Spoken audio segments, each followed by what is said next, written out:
Hey everybody, Nick Espinoza, your chief security fanatic here, and today we are talking about the US government because they have a major document security problem. Now, amazingly, today's problem that I'm talking about is not former President Trump's classified document situation at Mar-a-Lago. It is also not about former Vice President Pence's classified document situation at his residence in Indiana. I'm also not talking about President Biden's classified document situation in his locked garage next to his Corvette.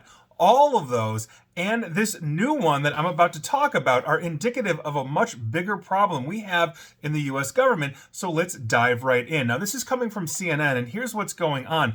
In the wake of the Roe v. Wade leak, before that decision was announced, if you recall, basically a draft of the decision was leaked to the public, an investigation went on, and that is the backdrop of this because some Supreme Court justices are often using personal email accounts for sensitive transmissions instead of the secure servers that are set up to guard that kind of info. And that is among other security lapses not made public in the court's report on their investigation last month into the Roe v. Wade leak. Now, new details revealed to CNN by multiple sources basically familiar with the court's operations offer an even more detailed picture of years-long lax internal procedures that could have endangered security, led to the leak, and hindered the investigation into who actually leaked the information. Supreme Court employees were also using printers that did not produce logs, or they were able to print sensitive documents off-site without tracking, and also burn bags. Those are those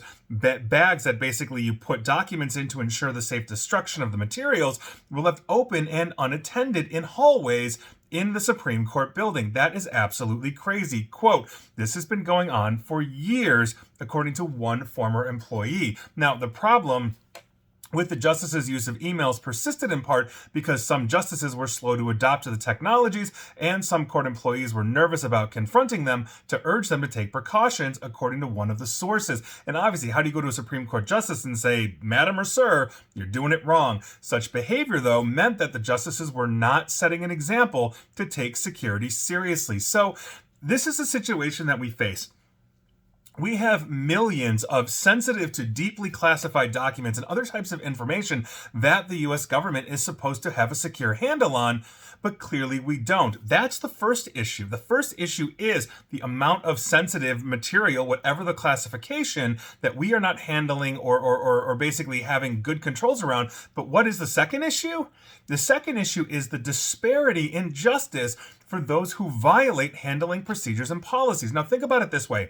Love or hate any of the people that I mentioned previously, but does anybody think that former President Trump or former Vice President Pence or even current President Biden will ever see any type of prison time for what is literally breaking the law?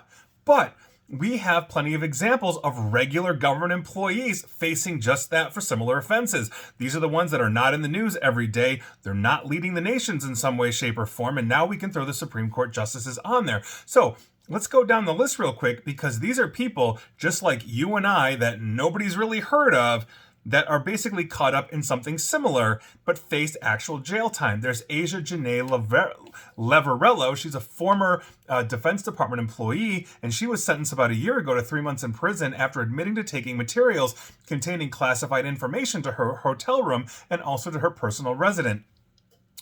On top of that, there's retired Lieutenant Colonel Benjamin Pierce Bishop, who was arrested in Hawaii and charged with 1 count of unlawfully retaining documents related to national defense and 1 count of willfully communicating national defense information to a person not entitled to receive such information. For the record, that is not like the Russians or the Chinese. That is just a relation to him. So, court papers allege that Bishop, who was working basically for defense contractors, stored 12 documents containing classified information in his residence. 12 documents, as opposed to the hundreds that Trump had, or the dozens, apparently, that Biden has, and I think Pence has like a dozen as well. The documents further allege that Bishop willfully communicated that information with a woman that he was having a relationship with. Now, he pled guilty in March of 2014. He was sentenced to more than 7 years in prison, followed by 3 years of supervised release. For the record, His girlfriend at the time was a Chinese national, so take that for what it's worth. But there you go. Now, on top of this, former National Security Agency contractor Harold Martin was arrested for what federal prosecutors describe as a theft of top secret government information, and he had been doing that for about 20-ish years. Now, to be clear, I could not find any evidence or accusations of him giving these documents to foreign adversaries, let alone personal relationships and all of that. Martin pled guilty to the willful retention of national security and national defense information in March of 2019. In July 2019, he was sentenced to 9 years in prison, followed by 3 years of supervised release. On top of that, former defense contractor and sailor Weldon Marshall was arrested for unlawfully retaining classified information stored on compact discs and computer hard drives that he kept in his home in Texas. The information included classified documents from his time with the US Navy and basically his time as a defense contractor in Afghanistan as well. Marshall pled guilty in March of 2018, sentenced in June of that year to 3 years in prison, followed by a year of supervised release as well. Former CIA contractor Ronaldo Regis pled guilty to charges of unauthorized removal and retention of classified materials, as well as making false statements to federal law enforcement officers. Prosecutors said that during his time at the CIA, Reyes conducted unauthorized searches of classified databases and copied information into dozens of notebooks, meaning he wrote it down, which he took home. In November of 2018, Reyes was sentenced to 90 days in jail. Regis' lawyer told the Associated Press and other news outlets that he quote, had no nefarious purpose. It was just a mistake. Kendra Kingsbury, for example, an employee in the FBI's Kansas City division, was indicted on 2 counts of having unauthorized possession of documents related to national defense. The court documents allege that Kingsbury removed sensitive material and classified documents from her workplace over a period of more than 12 years and kept them at her home. One of those documents included information on al-Qaeda members in Africa, including a suspected associate of al-Qaeda founder Osama bin Laden, and on and on and on and on. And for the record, I am excluding those cases where there was confirmed intent to try and sell or give information to adversaries. Okay, you might have a girlfriend of Chinese origin. That doesn't necessarily mean she's a spy, although given his position, it is logical to conclude. But the intent of these people were not necessarily to say, I'm going to violate the law. There are plenty of examples of people that said, I am selling this documentation to U.S. adversaries, and those are not who I'm listing here. These are the ones where we could not find intent in a court of law to say that they actually were working for a foreign government in some way, shape, or form. So then that begs the question, why should leadership, Trump, Biden, Pence, etc., the Supreme Court justices get a pass if they're found guilty? Now, so far, Trump, Pence, or Biden have not had any kind of trial. And how on earth, for the record, do you put a Supreme Court justice on trial? But honestly, does anyone even think they're going to get to the trial stage, even if there is overwhelming evidence? And there is, to that point, overwhelming evidence. We literally all saw the raid on Mar-a-Lago. President Biden admitted that he had documents in his locked garage next to his Corvette. Mike Pence basically admitted it as well, willfully, like Biden, letting the FBI in to come and search everything he owns, just like Biden did. Trump and Pence may go under trial because they're out of office. Biden might face that when he leaves office. But if I were a betting man, I don't think that's going to happen. And so this is a problem that we have.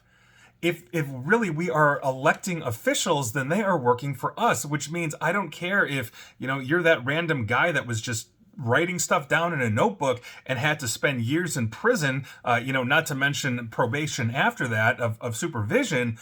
Why does anybody get a pass on this? I know that if I'm handling sensitive information or documentation for the US government, that is basically a sacrosanct thing that I'm going to make sure I am not carrying that or retaining that anywhere that is not a secure facility that the government does not approve of. And so when you've got people that are doing this, maybe they think, oh my God, this is cool.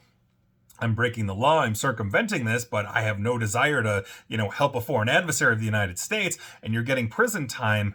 When you've got people that are actually at the top echelons of government, like former presidents, vice presidents, and Supreme Court justices, all handling information in literally an illegal way, and yes, you are violating both compliance and in some cases criminal law when you are doing this, there has to be consequences, and if there isn't, it really erodes the trust and faith that we, the electorate, would have in the elected officials of the United States. This can't stand in that way. So I think that what should happen here is, quite frankly, if there is enough evidence, I don't care if it's a sitting president or not, there needs to be a trial, there needs to be a conviction if found guilty. And so that's my 2 cents. I'd love to hear from you, but I think anybody that's reasonable would simply agree that if we have one standard for classified handling, it has to apply to everybody from the janitor to the president of the United States. And if we can't agree on that, we have an even more serious problem than I thought we do.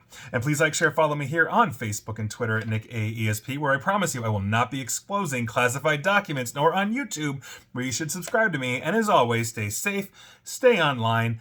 Please attempt to stay private. And if you handle classified documentation in any which way, please do it safely, securely, and legally.